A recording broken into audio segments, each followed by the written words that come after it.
Miss Rumphius by Barbara Cooney. The Lupine Lady lives in a small house overlooking the sea. In between the rocks around her house grew blue and purple and rose-colored flowers. The Lupine Lady is little and old, but she has not always been that way.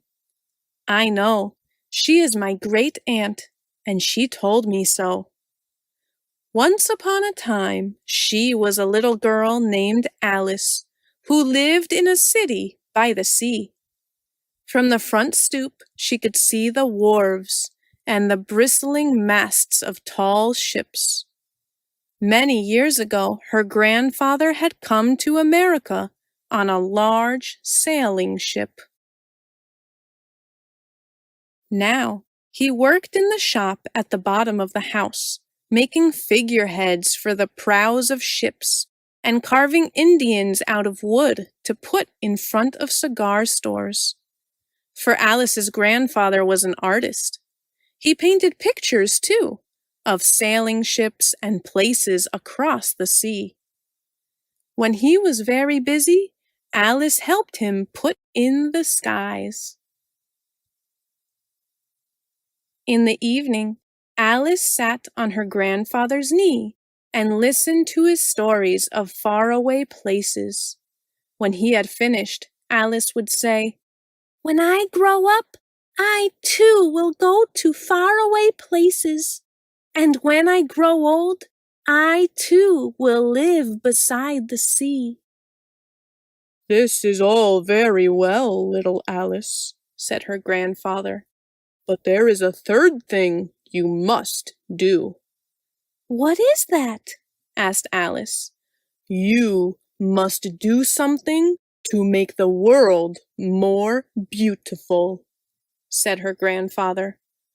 "All right," said Alice, but she did not know what that could be. In the meantime, Alice got up and washed her face and ate porridge for breakfast. She went to school and came home and did her homework. And pretty soon, she was grown up. Then my great-aunt Alice set out to do the 3 things she had told her grandfather she was going to do. She left home and went to live in another city far from the sea and the salt air. There she worked in a library, dusting books and keeping them from getting mixed up, and helping people find the ones they wanted. Some of the books told her about faraway places. People called her Miss Rumphius now. Sometimes she went to the conservatory in the middle of the park. When she stepped inside on a wintry day, the warm, moist air wrapped itself around her, and the sweet smell of jasmine filled her nose. "This is almost like a tropical isle," said Miss Rumphius. "But not quite." So Miss Rumphius went to a real tropical island where people kept cockatoos and monkeys as pets. She walked on long beaches, picking up beautiful shells. One day she met Baba Raja, king of a fishing village. "You must be tired," he said. "Come to my house and rest." So Miss Rumphius went in and met the Baba Raja's wife. The Baba Raja himself fetched a green coconut and cut a slice off the top so that Miss Rumphius could drink the coconut water inside. Before she left, the Baba Raja gave her a beautiful mother-of-pearl shell, on which he had painted a bird of paradise, and the words, "You will always remain in my heart." "You will always remain in mine, too," said Miss Rumphius. My great-aunt, Miss Alice Rumphius, climbed tall mountains where the snow never melted. She went through jungles and across deserts. She saw lions playing and kangaroos jumping, and everywhere she made friends she would never forget. Finally, she came to the land of the lotus eaters, and there, getting off a camel, she hurt her back. "Oh, what a foolish thing to do," said Miss Rumphius. "Well, I have certainly seen faraway places. Maybe it is time to find my place by the sea." And it was, and she did. From the porch of her new house, Miss Rumphius watched the sun come up. She watched it cross the heavens and sparkle on the water, and she saw it set in glory in the evening. She started a little garden among the rocks that surrounded her house, and she planted a few flower seeds in the stony ground. Miss Rumphius was almost perfectly happy. "But there is still one more thing I have to do," she said. "I have to do something to make the world more beautiful." But what? "The world already is pretty nice," she thought, looking out over the ocean. The next spring, Miss Rumphius was not very well. Her back was bothering her again, and she had to stay in bed most of the time. The flowers she had planted the summer before had come up and bloomed in spite of the stony ground. She could see them from her bedroom window, blue and purple and rose-colored. "Lupines," said Miss Rumphius with satisfaction. "I have always loved lupines the best. I wish I could plant more seeds this summer so that I could have still more flowers next year." But she was not able to. After a hard winter, spring came.